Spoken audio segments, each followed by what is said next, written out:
A Terra não é plana, mas o mundo está definitivamente ficando muito chato. Tudo polarizado, cada um dos lados extremados quase que jura de morte o lado oposto, apenas porque não pensam igual. As redes sociais seguem a todo vapor, oferecendo palanque a muita gente que tenta nos convencer a unir-se ao seu lado, a comprar a sua ideia mágica, a seguir e votar no seu candidato, a defender esta ou aquela etnia, este ou aquele grupo de pessoas. Uma chatice. Parece que poucos se dão ao direito de pensar, simplesmente pensar, avaliar, pesar cada lado, verificar se não há nada de bom nas outras trincheiras. E menos gente ainda se dá tempo a buscar entender as coisas de Deus. Deus não está do lado de um grupo, seja ele de direita ou de esquerda, conservador ou progressivo, tradicional ou alternativo, enfim, seja qual for a tinta que você queira usar no rótulo. Deus não está nem na sua, nem na minha. Deus sempre esteve na dele e nos convida a cada um de nós a seguir com ele. Quem conhece a Deus, quem professa a fé em Jesus, sabe que muitos dos problemas de hoje poderiam ser evitados ou minimizados por escutar, aprender e, sobretudo, adotar os princípios que ele nos deixou e deixa em sua palavra. O mar aí fora é perigoso e desafiador. Não dá para lançar o barco ao mar sem saber a rota, sem ter instrumentos que nos informem dos perigos e da direção. E é por isso que lançamos aqui esta série. Âncora e leme. Princípios cristãos inegociáveis para navegar sem perder o rumo. A cada episódio, eu, Carlos Sider, converso com um diferente convidado. Alguém que, por sua ficha corrida, por seu histórico de vida, já demonstra genuinamente desejar viver segundo o coração de Deus. Alguém que prefere pautar sua vida segundo as rotas pré-definidas por Ele. Renato de Oliveira Camargo Júnior, ou apenas Renato Camargo, é um pastor evangélico que atualmente lidera a comunidade presbiteriana Campolim, em Sorocaba, São Paulo, comunidade da qual também foi plantador.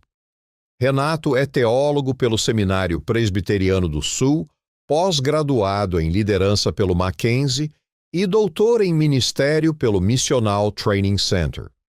Atualmente leciona homilética e prática da pregação no Seminário Presbiteriano do Sul, em Campinas, estado de São Paulo.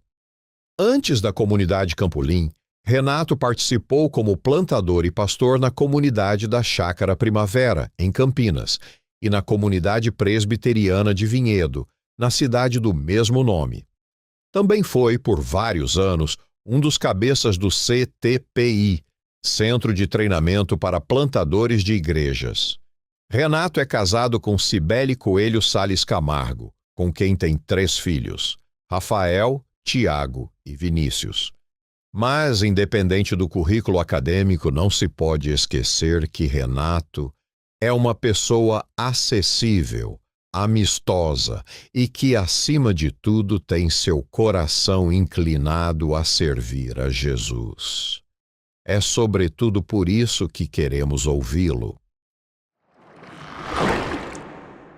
Renato, é um prazer ter você aqui, ajudando a gente nesse projeto. Âncora e leme, princípios cristãos inegociáveis para navegar sem perder o rumo. A gente está se propondo a fazer umas conversas sobre essa linha, justamente porque nesse ano de eleição no Brasil e no mundo inteiro, né, nós estamos vivendo um tempo de polarização muito intenso. Quem não pensa como eu é meu inimigo, merece a morte e vice-versa. E a gente hoje tem que buscar o equilíbrio que só Deus pode dar. Vamos bater um papo sobre isso. Ô Carlos, um prazer estar aqui com você. Não esperava te encontrar aqui essa semana, mas quando você disse que vinha para cá, eu falei, poxa vida, que legal. Vai dar para a gente se ver, bater papo, conversar sobre esses assuntos que são importantíssimos. Antes de qualquer coisa, antes do pastor, antes do líder comunitário, você encontrou Jesus. Sim. Conta um pouco para a gente como é que foi essa tua experiência, como é que você foi convidado a ser parte da família. Sim. Eu nasci num lar cristão. Sou filho do Dr. Renato, da Dona Esther.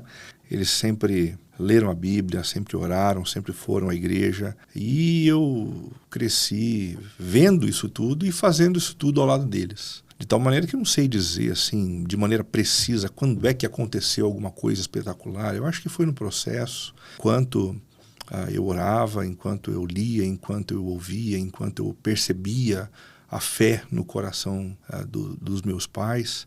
E isso não diminuiu em nada as minhas experiências com Deus e o vínculo que eu tenho com Ele. Pelo contrário, isso fez com que eu trouxesse para o meu próprio coração muitas das experiências deles, né? E hoje, quando eu lido com os meus filhos, por exemplo, eu acabo me valendo das experiências que eu tive com eles. Acabo valorizando muito mais os meus pais por conta disso. Quando a gente era filho, a gente era muito rebelde. Quando a gente se torna pai, a gente começa a entender os pais melhor. Quando você se torna avô, você entende muito melhor teu pai. Mas essa bagagem familiar é forte. Mas independente disso, acho que nas nossas vidas passadas, nós nos encontramos, acho que primeiro por conta de música, né? Música. Depois, foi um convite que a gente fez para você participar de um culto na comunidade Cristiana de Vinhedo. Mas hoje você, de certa forma, embora continue mexendo com música e mexendo com outras coisas, você hoje está liderando uma comunidade cristã lá em Sorocaba, comunidade Campolim. Antes de falar da comunidade, antes de falar das suas experiências como líder comunitário e tal, de aceitar Jesus, de se estabelecer com Deus, até o momento que você se torna um ministro do Evangelho, como é que foi essa decisão? Como é que foi esse teu caminho?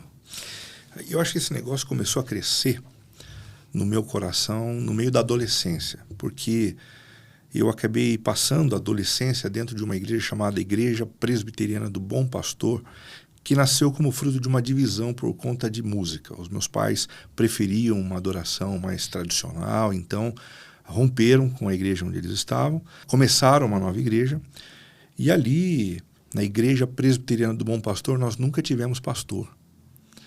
E eu sempre senti muito a falta de alguém com quem eu pudesse conversar, com quem eu pudesse me abrir.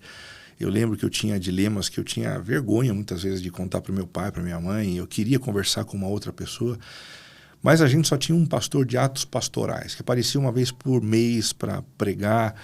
E essa falta acabou despertando o desejo de ser pastor. Então eu acho que eu sou pastor hoje para suprir uma necessidade que eu tinha na minha adolescência. Então é por isso que eu levo muito a sério, assim, inclusive jovens e adolescentes da minha igreja, apesar da minha idade. Essa semana mesmo eu estava lá em casa, o meu filho falou: puxa pai, nós estamos aqui com uma dificuldade no grupo, você não quer entrar? E entrei no grupo deles de Google Meet e bati um bom papo com eles. Eu valorizo muito essa coisa do contato com os jovens por conta da minha experiência de não ter tido um pastor na minha adolescência. Mas não foi fácil esse negócio de dizer assim, eu vou ser um pastor. Eu relutei muito com relação a isso, porque eu não me via dentro de um perfil convencional de pastor, né? Eu não sou uma pessoa hiper extrovertida, eu tenho dificuldade de pegar e falar para grandes multidões, assim. Então eu pensava assim, Deus, como é que eu vou ser pastor? Então isso me gerou crises imensas. Eu lembro que eu chorava bastante no chuveiro, dizendo assim, Deus, pelo amor de Deus, me leva para um outro lugar, me ensina a fazer uma outra coisa. Esse negócio não é para mim. Fiquei um bom tempo lidando com esse chamado, né? Até que um seminarista que trabalhava na nossa igreja se aproximou de mim e disse assim, viu, você vai se enganar até quando? Eu falei, como assim? Me enganar com relação a quê? Falei, cara, você sabe que você tem uma vocação pastoral e você precisa dar vazão a isso. Eu falei, cara, quem é que falou esse negócio para você? E eu fiquei muito chocado com isso, e isso acabou me dando coragem para avançar. Só que, como eu era muito novo, eu comecei a orar para Deus me dar uma experiência intermediária. Foi aí que apareceu o Grupo M da Palavra da Vida. Eu fui para lá, me envolvi com música, com evangelismo em vários lugares do Brasil. Tive uma experiência muito legal que acabou consolidando alguns valores para mim, consolidando a minha própria fé, a minha própria vocação de falar de Jesus. E depois fui para o seminário, fui para Campinas, estudei 4 anos por lá, foi um tempo muito joia. Hoje eu sou professor no SPS, na casa onde eu fui formado, isso é um motivo de grande alegria.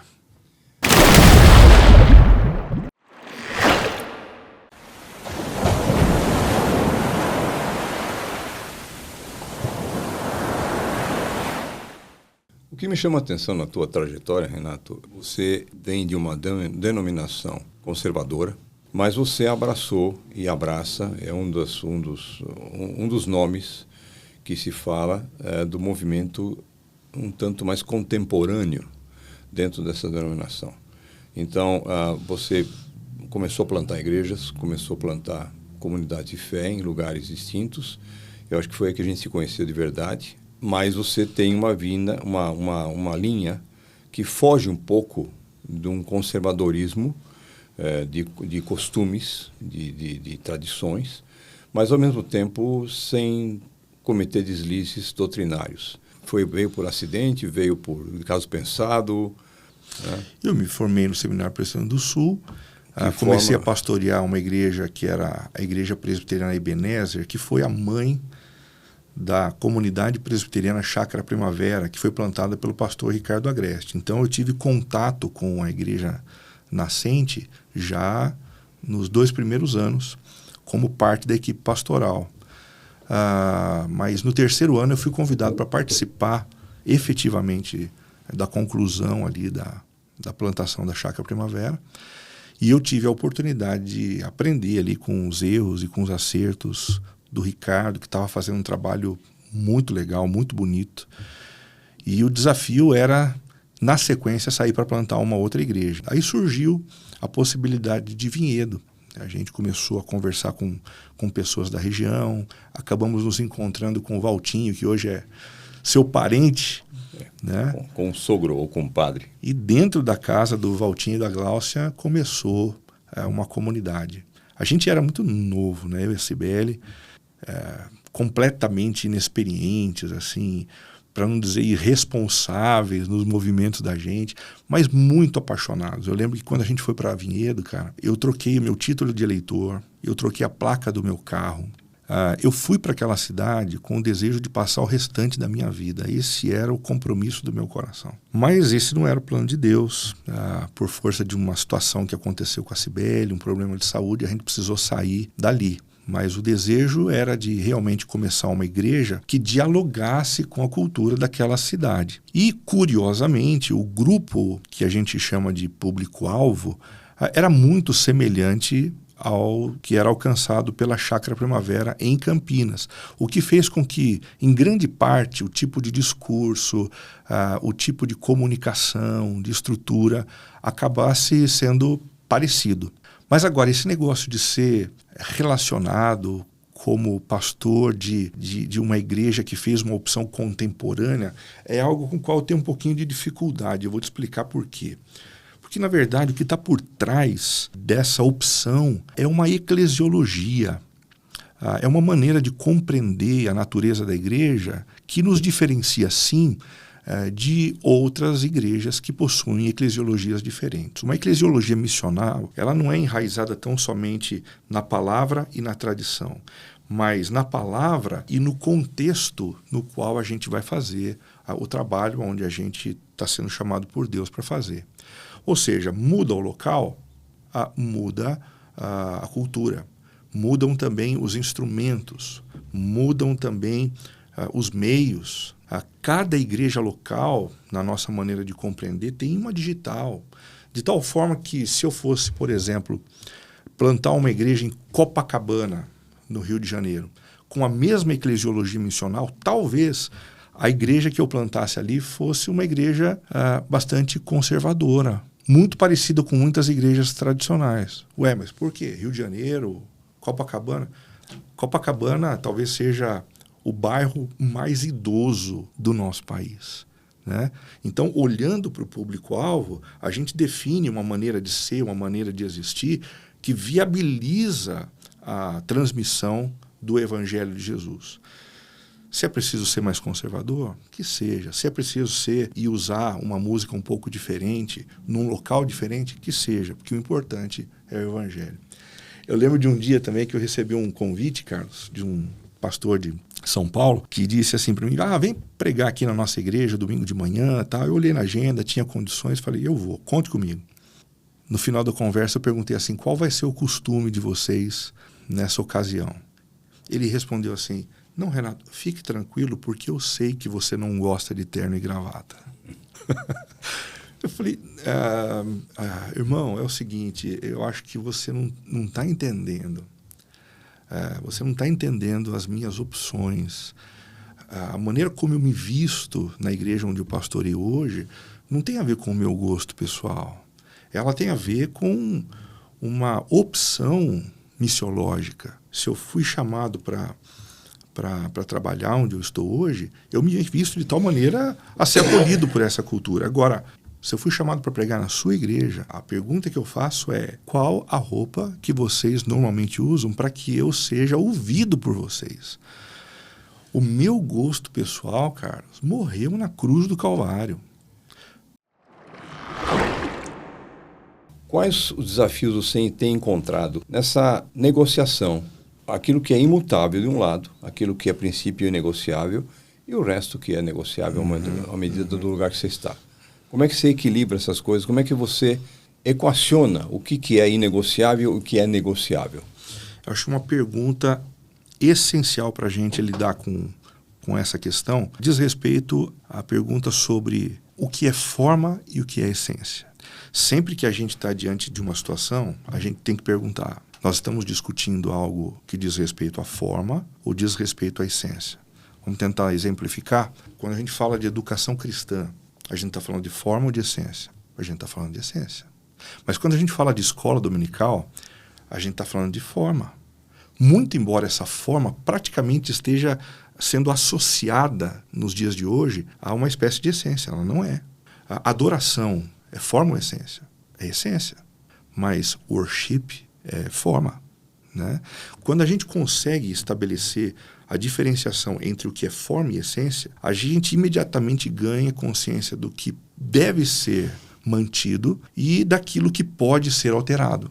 Tudo que é essência tem raiz nas Escrituras. De tal forma que se eu abro mão da essência e eu deixo de ser igreja. Eu não posso abrir mão. Mas todo o restante, quando eu digo assim, eu digo na maior radicalidade do termo. Todo o restante pode ser alterado quando o alvo é a expansão do reino de Jesus. Então o pessoal diz assim, Renato, mas qual o limite da contextualização? Não, a contextualização não tem limites quando ela está focada na implementação de uma essência.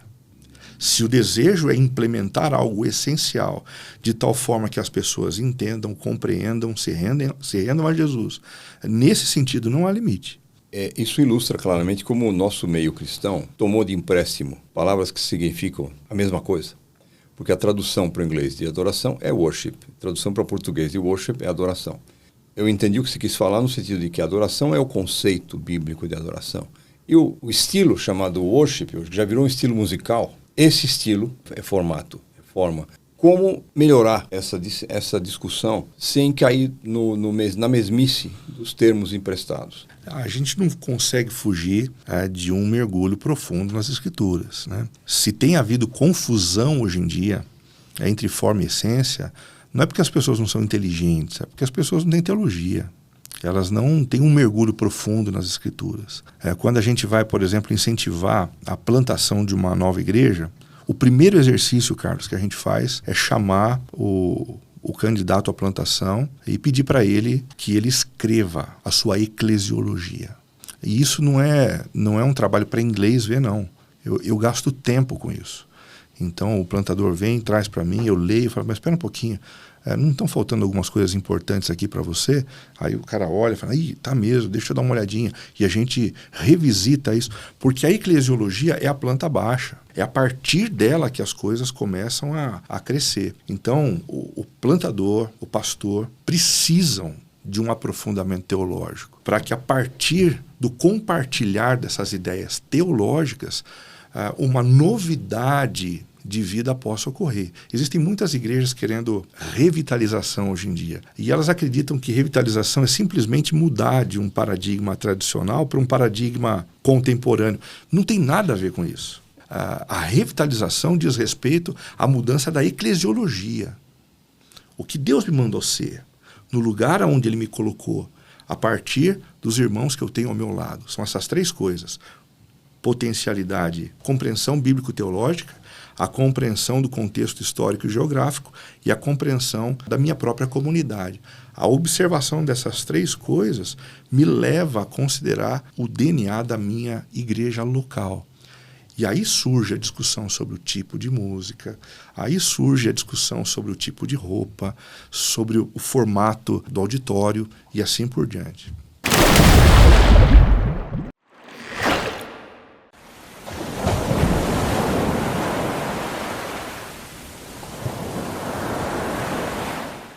Como é que você avalia se um candidato está bom ou não para isso?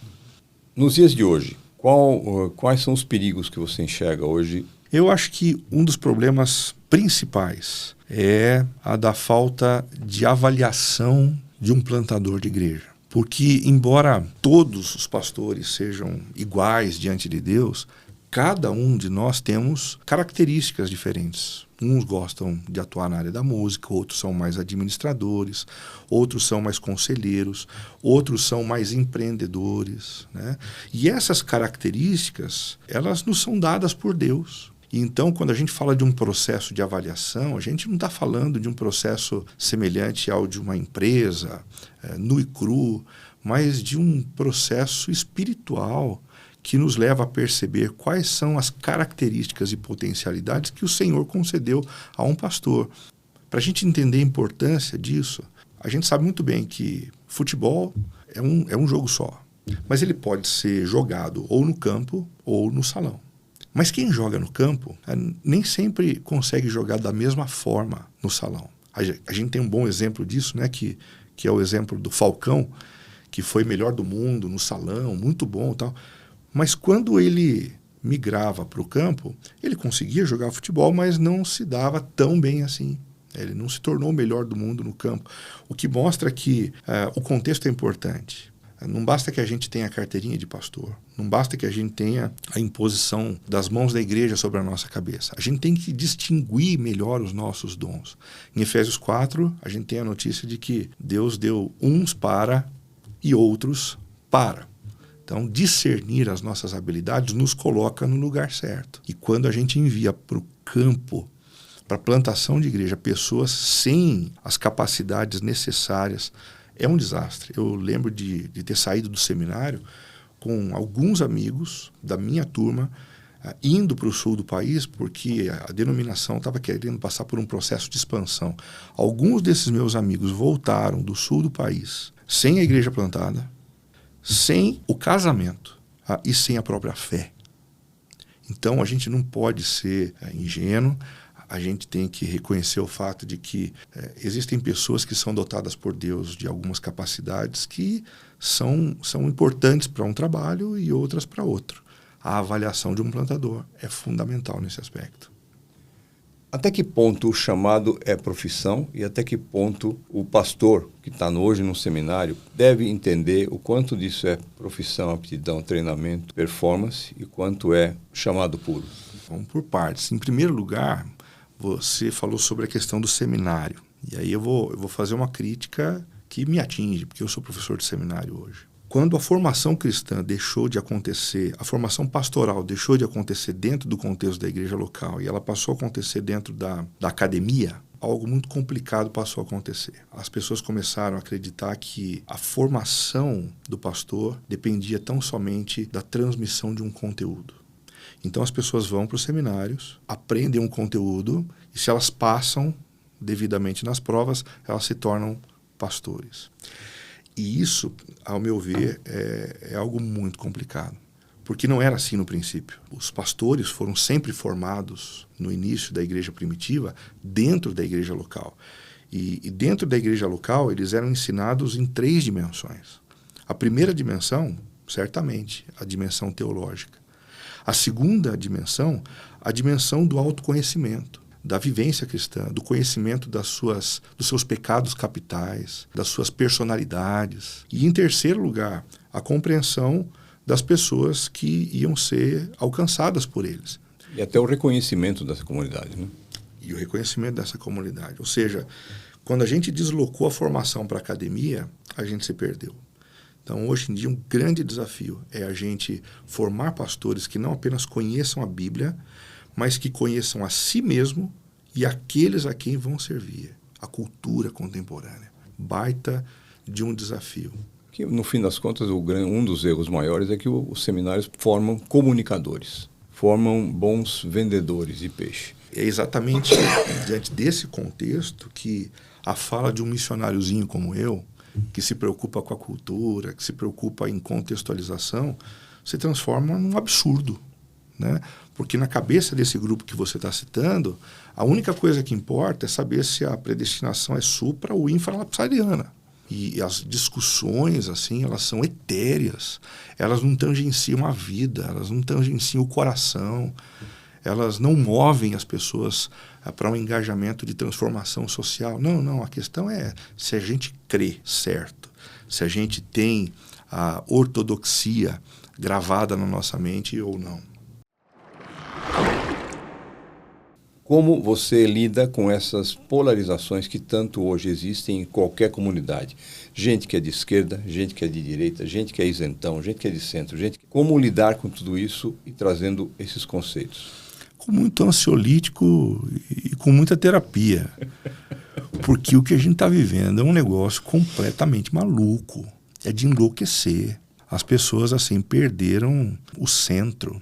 Elas estão completamente desequilibradas quando o assunto é política. Virou conversa sobre time de futebol. Ninguém consegue enxergar os seus próprios limites, os equívocos do seu próprio lado de preferência, e acusam o outro lado de uma forma, assim, muitas vezes desleal e com um nível de critério que não é utilizado para ler o seu próprio lado. Não tem sido fácil não, Cider. Não tem sido fácil. Eu lembro que quando a gente teve aquele problema do mensalão, toda semana, todo dia da semana, a gente tinha um escândalo surgindo nos jornais, né? Eu fiz uma série naquela época chamada Na Contramão do Sistema, uma série baseada em Miqueias. Foi uma pancada só. E eu começava as mensagens dizendo assim, olha assim, segunda-feira dessa semana, manchete foi essa. Terça-feira foi essa. Terça-feira é a quarta, quinta, sexta, mostrando os escândalos recorrentes de corrupção. E eu consegui passar ileso com a minha própria vida fazendo essas pregações. Mas hoje em dia, se eu levantar a minha voz para dizer qualquer coisa contra a direita, por exemplo, eu sou alvejado imediatamente. Porque justamente a polarização fez com que a gente divinizasse um lado e demonizasse o outro. E isso é uma estratégia pensada, Carlos. Não existem apenas dois lados. Esses dois lados foram criados. Eles foram criados intencionalmente para acabar com a sabedoria, para acabar com a opinião própria, para acabar com a possibilidade de outros nomes, de outras ideias. É uma forma de dizer, ficamos apenas entre nós dois, os dois lados. É o bem contra o mal. E esse negócio é diabólico. Esse negócio tem arrebentado famílias, tem arrebentado comunidades cristãs. E o desafio da gente nisso tudo é aprender que a igreja é a unidade na diversidade. Eu faço parte de uma igreja protestante e um dos pilares da igreja protestante é o do livre exame das Escrituras. E o livre exame das Escrituras leva, muitas vezes, a interpretações distintas, a interpretações diferentes. E os protestantes, por excelência, deveriam ser aqueles que lidam bem com as diferenças de opinião, com as nuances que nem sempre favorecem as minhas percepções, né? Mas hoje em dia não. Tudo ficou preto no branco. E se eu não estou de um lado e não estou do outro, eu sou um isentão, como você acabou de dizer, né?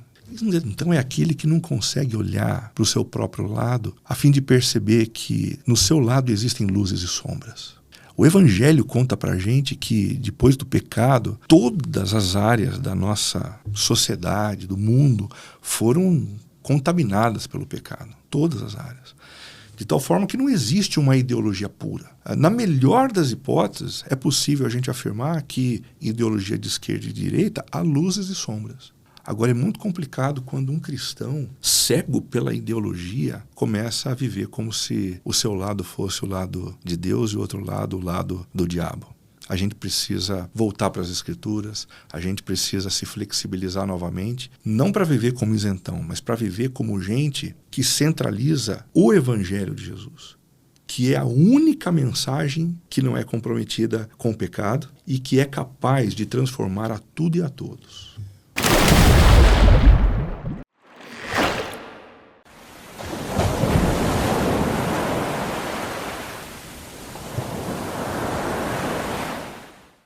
Como tem sido a sua experiência tentando transformar, não só de púlpito, mas no dia a dia? Como equilibrar isso, como trazer isso à luz? Alguma coisa aconteceu com as nossas pregações nos últimos anos, Cider. A gente tem pregado para autoajuda, a gente tem pregado para resolver problema das pessoas. E a gente não prega mais para enaltecer o nome do Redentor do universo. E quando o nome de Jesus deixa de ser colocado nesse lugar, a gente começa a colocar as nossas expectativas em lugares errados. A gente começa a postar as nossas fichas em Messias, que não o Messias que nasceu na Palestina. Então eu acho que a solução para essa história é a gente voltar para as Escrituras e a lembrar que Jesus é o Redentor e que o reino dele não vai se estabelecer a partir dos governos humanos. A gente lembra lá no comecinho de Atos dos Apóstolos, né?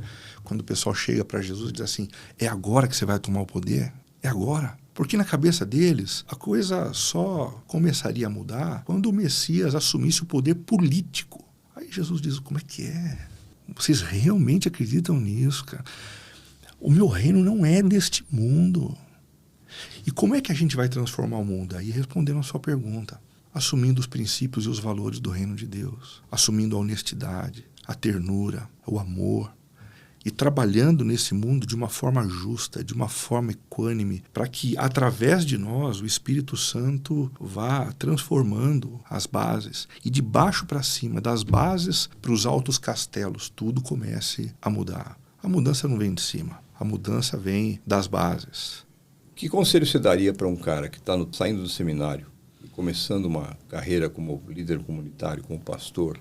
Como convencer os seminaristas de que o que importa, a única coisa que importa realmente é ser um pastor segundo o coração de Jesus? Essa é a pergunta de $1 milhão, né? Carlos, eu não sei como fazer esse negócio, não. Porque eu acredito que o que a gente valoriza hoje, e eu estou falando de mim, estou falando de você, estou falando de outros amigos que a gente tem, que valorizam o evangelho, a formação espiritual, é fruto de uma história que tem erros e acertos. Eu lembro que no começo do meu ministério eu me importava com coisas que eu não deveria me importar, né? Isso dizia respeito à minha imaturidade, né? Então, em grande parte, a gente vai aprendendo com o tempo. Mas eu acho que o melhor que a gente pode fazer é oferecer o nosso exemplo. Quando a gente compartilha com os novos pastores as nossas paixões, orientadas pela palavra, quando a gente demonstra mais alegria pelo arrependimento de uma pessoa do que pelo auditório lotado de uma igreja, isso comunica de uma maneira muito mais profunda. Andando perto dos pastores e compartilhando com eles as paixões orientadas pelo que realmente importa, a formação espiritual, o incentivo à conversão, o engajamento na missão, o anúncio do evangelho, gradativamente essas paixões vão sendo assimiladas por eles também.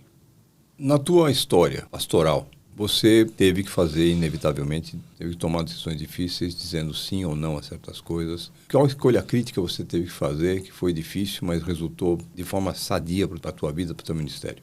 Talvez a guinada mais significativa que eu tenha dado aconteceu no ano passado, quando, depois de 20 anos trabalhando numa organização chamada CTPI, Centro de Treinamento para Plantadores de Igreja, eu percebi da parte de Deus que meu tempo tinha encerrado ali. A relação com o CTPI me rendia assim, a possibilidade de dar aula em alguns lugares, de dar palestra em alguns lugares. Viajei para alguns países para falar a respeito de plantação de igreja, a respeito de pregação, de missiologia. Foi um tempo muito rico, muitas experiências. Eu tenho gratidão a Deus pelo tempo vivenciado, mas percebi que esse tempo tinha acabado, né? Um ciclo tinha se fechado. E eu dei o passo de me desligar dessa organização. Eles estão seguindo em frente e eu louvo a Deus por aquilo que eles estão fazendo ainda. Esse passo tirou de mim holofotes, visibilidade, mas me deu a oportunidade de aprofundar algumas coisas em termos do meu trabalho na igreja local. Eu tenho testemunhado na minha igreja local um crescimento numérico, e aí eu digo numérico, qualitativo também, que eu nunca provei ao longo de todo o meu ministério. E isso me enche de alegria. Parece que com o passar dos anos a gente vai aprendendo a fazer opções por convergência, né? A gente vai fazendo opções e fazendo menos e com mais qualidade, com mais profundidade e com mais assertividade naquilo que a gente acredita que Deus nos chamou para fazer. Quando eu volto para casa hoje, Carlos, depois de ter pregado 3 vezes no domingo, eu volto arrebentado, mas com uma alegria que eu não consigo explicar.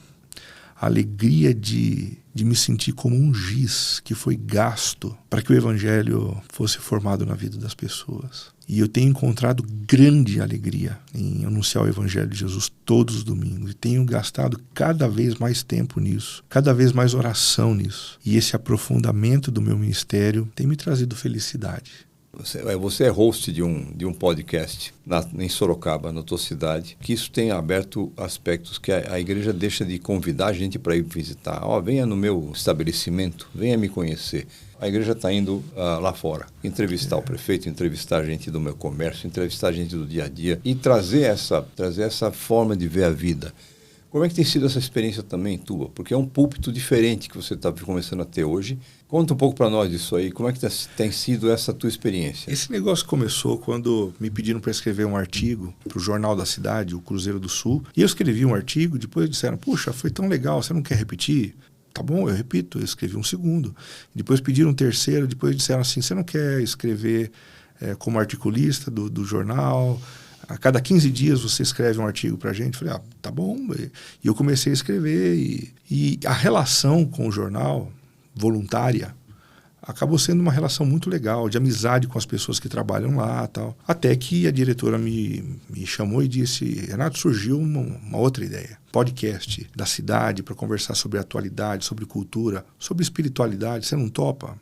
E eu comecei a perceber, exatamente nesse momento, um mover de Deus para que eu mergulhasse mais na vida da cidade. E isso é ser missional. Então eu dirijo esse podcast e tenho oportunidade de conversar com pessoas que, se eu não fizesse isso, eu não teria condições de conversar. Então, como foi legal sentar na frente do prefeito esses dias e na conversa que antecedeu a gravação, ele me perguntar assim, viu, quanto tempo você trabalha no jornal? Eu disse, não trabalho no jornal. Não, mas como assim não trabalha no jornal? Eu falei, não, eu sou voluntário. Voluntário? Eu falei, eu sou pastor de uma igreja chamada Presbiteriana, só que eu amo a cidade de Sorocaba, então eu faço de tudo que eu posso para servir a minha cidade. Eu percebi que, quando eu disse isso, o prefeito, ele me olhou de uma forma diferente. A gente precisa amar a cidade, a gente precisa se envolver com as estruturas da cidade, a gente precisa trabalhar pelo bem da cidade. Porque quando as pessoas percebem isso, elas percebem o interesse do próprio Deus por elas e pela mudança do mundo. E isso acaba atraindo muita gente legal, buscando o evangelho, querendo ouvir o evangelho sendo pregado lá na comunidade. Tem sido uma experiência muito legal. Eu recebi 2 sócios ontem à tarde para conversar. Foi uma conversa muito interessante. Eles chegaram e disseram assim, Renato, a gente veio porque a gente quer colocar Deus como sócio da nossa empresa. Eu falei, nossa, explica esse negócio aí. Porque a gente não quer tomar decisões sem a direção de Deus, a gente não quer fechar negócios sem a direção de Deus, a gente quer que Deus vá à frente, porque a gente vai atrás. E eu disse assim para eles, olha, irmãos, eu não sei se a resposta que eu vou oferecer para vocês é a que vocês estavam esperando, mas, na verdade, Deus não está muito interessado em ser sócio de vocês. Porque normalmente a gente acha, Cider, que Deus existe para ser inserido nas nossas vidas a fim de que as nossas vidas deem certo. É aquela história assim do jogador de futebol que pede para Deus ajudar ele na hora do pênalti. Aí ele não considera que de repente o goleiro também é cristão e ora mais que ele. E ora mais que ele. Mas Deus vai ficar do lado de quem? Aí eu disse para eles dois assim, falei, olha, em vez de vocês convidarem Deus para entrar na sua história, o desafio bíblico é outro. É o desafio para que vocês entrem na história de Deus. E eles me perguntaram, e qual é a história de Deus? Falei, pronto, agora eu comecei a explicar a Bíblia. Contei a grande história. Deus criou todas as coisas perfeitas. Com o pecado, tudo foi corrompido.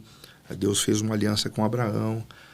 Esse povo falhou na sua missão. Jesus veio, morreu, tomou o reino nas suas mãos novamente, iniciou um processo de restauração de todas as coisas. E através da igreja, ele vai consertar tudo até que chegue no último capítulo da história, onde tudo voltará a ser como no início. Falei, posto isso, qual é o papel de vocês nessa grande história? Arrumar a bagunça que nós fizemos com o pecado. Então, o que Deus espera de vocês é que vocês sejam empresários com valores bem estabelecidos, que alimentem os funcionários de vocês de maneira cuidadosa e especial. O que Ele espera de vocês é que vocês tomem decisões não baseadas em quanto vocês podem ganhar de dinheiro ou não. O que Ele espera de vocês é que vocês abram mão de oportunidades inimagináveis de ganhar dinheiro através de corrupção para simplesmente serem sal da terra e luz do mundo, porque dessa forma vocês vão contribuir com o processo de cura que o Senhor deseja estabelecer na história da igreja. O pastor Tim Keller escreveu um livro sensacional sobre fé e trabalho, que nos mostra exatamente isso. Não é Deus que tem que entrar na minha história. Somos nós que precisamos, através das nossas profissões e trabalhos, entrarmos na história de Deus, para servirmos aos propósitos de Deus. Se a gente vai ter grana, prosperidade, ou a gente vai lutar o resto da vida, cara, isso é uma contingência. Porque a gente está vivendo num mundo complicado, o mundo não foi completamente sarado ainda. Então, às vezes dá certo, às vezes não dá. E quando não dá certo, o Senhor que está com a gente e a quem a gente serve, vem e nos ampara. Você teve a experiência ao longo da sua vida de ter quebrado, como o Senhor teve presente do teu lado, te amparando, te fortalecendo. Ou seja, a presença de Deus não é a garantia de que tudo vai dar certo. É a garantia de que a gente não vai estar desamparado, de que a gente pode ter esperança no dia seguinte, de que a gente pode ter a expectativa em dias melhores lá na frente. É isso, a gente precisa entrar na história do Senhor. Deus não está nem na minha e nem na tua. Deus está na dele. E nos convida a entender qual é a dele. E mais felizes nós vamos ser a partir do momento que entendemos qual é a dele e entramos na dele. Jogo de palavras? Pode ser. Mas a verdade clara é: Deus não é o gênio da lâmpada. Deus é a luz para o meu caminho. Deus é o norte que deve me pautar. É para lá que eu tenho que ir. E, Carlos, esse é o significado mais básico da palavra metanoia, conversão. É quando eu deixo de me ver como o centro do mundo e eu passo a gravitar em torno daquele que efetivamente é o centro de todas as coisas, o nosso Deus. Ele é o centro, não eu. A história dele, não a minha. A minha existe para glorificá-lo. As minhas decisões para glorificá-lo. As minhas escolhas para engrandecê-lo, e não o contrário. A grande arte é você reconhecer que o próprio Deus, que é esse farol, que é essa bússola, o norte da nossa história, ele se revela, ele se manifesta, nos privilegia de nos chamar para ir com ele. Não pergunta qual caminho. Vem comigo que no caminho eu te explico. E isso para um ansioso é duro, né? Você quer saber qual o destino, que horas vai chegar, qual o tempo estimado de chegada no Waze. Não, Deus dá do jeito dele. Vem que no caminho eu te explico. Isso vale para o empresário, vale para o pastor, vale para o profissional, vale para o advogado, vale para a pessoa, para o estudante, vale para todo mundo. Sem dúvida. E essa inversão de valores faz com isso. O duro é que a gente fica imaginando que o conhecimento de Deus vem por osmose, porque eu vou na igreja da parede preta, ou que eu vou na igreja do pastor de camisa preta. Isso tudo é coreografia de aflitos, como dizia Sérgio Pimenta. Excelente. Desesperados, buscando movimentos que lhe deem aquela sensação boa de alma, que só vem quando você encontra Deus. A gente precisa voltar para a simplicidade da busca por Deus, da leitura da palavra. E uma outra coisa, em termos de princípios, a gente precisa fazer amigos, porque no final das contas, São os nossos parentes e os nossos amigos que vão carregar a nossa alça no caixão, né? Tem muito pastor hoje em dia que, além de viver de maneira solitária, vive de maneira belicosa, brigando com todo mundo por conta de tradição, brigando com todo mundo por conta de doutrina, quando a palavra diz que o que nos distingue é o amor. Então eu louvo a Deus assim, por ter sua amizade. A gente tem uma caminhada legal de muitos anos, e apesar da gente estar longe, você num país diferente do meu, cara, quando a gente senta para conversar, é como se a gente estivesse continuando aquilo que ficou para trás. A honra, a carinho, a respeito, a admiração. A gente precisa cultivar isso. A gente não consegue fazer isso com todo mundo, mas essa deve ser uma predisposição da gente, né?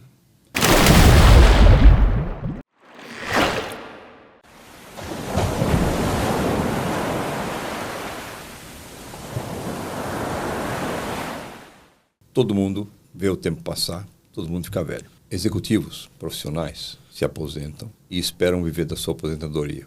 E alguns vivem bem, outros vivem mal, alguns se apertam para burro porque a aposentadoria não dá para o gasto. Agora, no campo dos pastores, que já têm acumulado 30, 40 anos de ministério, que foram, de certa forma, esquecidos pelas suas igrejas ou suas denominações, alguns desses pastores trabalham incessantemente, outros simplesmente entram em parafuso e, no fim da vida das pessoas, ou no momento da maturidade desses ministérios, gente amargada pela igreja, porque se sente traída pela igreja. Pastores que viveram a sua vida, dedicaram a sua vida a uma certa comunidade, a uma certa denominação, e hoje se veem, muitas vezes, doentes, com algum tratamento, precisando de um convênio médico que não conseguem pagar, e amargados, porque veem que a igreja faltou com eles.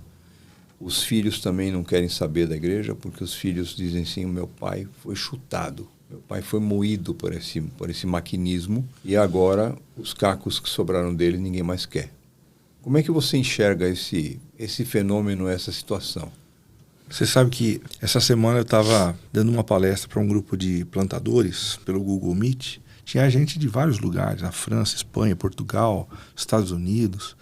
E eu estudei com eles o texto bíblico onde Deus procura Ananias e diz, Ananias, vá, este é o meu homem escolhido para levar o meu nome perante os gentios, os reis, tal.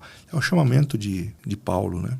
Ele termina esse texto dizendo assim, mostrarei a ele o quanto ele deve sofrer pelo meu nome. Cara, eu juro para você que se eu pudesse tirar essa partezinha final do texto, eu tiraria. Ninguém quer sofrer. Mas o sofrimento faz parte do processo de Deus em usar as nossas vidas para a implementação do reino dele. A gente quer muitas vezes que Deus nos use através do que a gente fala. Mas às vezes Deus decide usar a gente como uma parábola para que o reino dele se expanda. Eu olho para a vida de Jó e falo, caramba, não faz sentido. Mas quando a gente olha com os olhos do Senhor, a gente percebe que a história dele virou uma parábola. E até hoje inspira pessoas a continuarem firmes no meio do sofrimento. Quando eu olho para a história de Jeremias, 50 anos fazendo um ministério e ninguém apareceu, cara. Ninguém se converteu. Mas a história dele até hoje vira uma parábola para estimular a perseverança.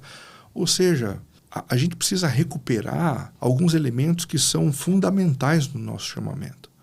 A gente foi chamado para sofrer pelo nome de Jesus. Quando a gente se esquece disso, a gente começa a culpar a igreja porque a gente não teve o carro que a gente queria, porque a gente não conseguiu comprar a casa que a gente queria, porque a gente não fez as viagens que a gente queria, porque a gente começa a se comparar com os outros pastores e com o que Deus deu para essas pessoas e não deu para a gente. E a gente torna a coisa muito rasa, sem a perspectiva transcendente de que o que aconteceu comigo foi fruto de um movimento de Deus. E se eu não tive o sucesso na perspectiva humana, aos olhos de Deus, aqueles que trabalharam com afinco fizeram os céus entrarem em festa. Quando a gente enxerga a nossa história a partir dessas lentes, a gente corre menos risco de amargar. Menos risco de amargar. Quando eu penso no apóstolo Paulo escrevendo assim, porque eu passei por açoite, passei por naufrágio, passei por apedrejamento, expulsão de cidade, para lá. Esse cara tinha todos os motivos do mundo para amargar. Mas ele escreve uma carta, como foi a carta aos Filipenses, dizendo: meu coração está alegre, cara. Ele diz isso de dentro da prisão. Ele aprendeu o segredo de viver contente em toda e qualquer situação. Você conhece a minha vida também, sabe que em Vinhedo eu queria que Deus me usasse através da minha palavra. Mas através do que aconteceu em termos de saúde dentro da minha casa, Deus resolveu falar mais através do nosso sofrimento. Falou e continua falando. Do que através de algum movimento criativo, de alguma palavra, de alguma mensagem. Então, cara, assim, mostrarei a ele o quanto é necessário sofrer pelo meu nome. E você deu a chave. Você não consegue amargar com Deus. Você pode amargar com a instituição. Mas você não vê o apóstolo Paulo reclamando que a igreja de Jerusalém não pagou a Prevent Senior dele. Não pagou o INSS dele, por isso que ele não está sem aposentadoria. Ele escreve e fala: olha, eu aprendi a me virar, Deus me ensinou a viver com muito e com pouco. Ele praticamente escreve isso sabendo que a espada ia visitar o pescoço dele pouco tempo depois. Então, esse é o aspecto que mais chama atenção e nos desafia a viver um evangelho que não é o evangelho da popularidade. Esse evangelho do que eu vou mostrar quanto deve sofrer, que é um trabalho duro, um trabalho de fazer, é um evangelho complicado de você equacionar. É uma mensagem pouco convidativa. Carlos, quem não se renderia a um Deus que dá tudo do bom e do melhor, cara? Quem não se renderia a um Deus que dá prosperidade? Quem não se renderia a um Deus que promete saúde o tempo inteiro? Cara, o nome de Deus só é engrandecido quando a gente, apesar dessas coisas, continua com ele. Porque daí as pessoas olham e pensam assim: cara, se ele não abriu mão de Deus no meio dessa situação, é porque esse Deus deve ser bom pra caramba. É porque esse Deus deve ter um valor que eu não percebi ainda. Porque, do contrário, outras pessoas abandonariam ele. Renato, eu só tenho que te agradecer mais uma vez por você ter se aberto à possibilidade de se juntar comigo nesse momento aqui para fazer essa captação, essa gravação. Baita delícia. Oro pela tua vida, continuo pedindo a Deus que Ele continue te dando assunto, que Ele continue te dando provocações para que você oriente o seu caminho nisso aí. Como você mesmo disse, a história que vocês deixaram em Vinhedo fala muito mais alto do que as suas pregações. Uhum. A história que vocês têm deixado em Sorocaba também, embora eu não a conheça com tanta presença, com certeza será dada, e eu continuo pedindo a Deus que Deus nos dê assunto, e como eu falo assim, que a gente não se aposente nunca, porque de Deus a gente não se aposenta. O dia que Deus resolve aposentar a gente está lá em cima. É assim que eu pretendo parar. Eu acho que você deve também estar na mesma linha. Um dia você me ensinou que para ser amigo a gente precisa comer um saco de sal juntos. É uma experiência e um ditado leto, né? Ainda bem que esse saco de sal não terminou.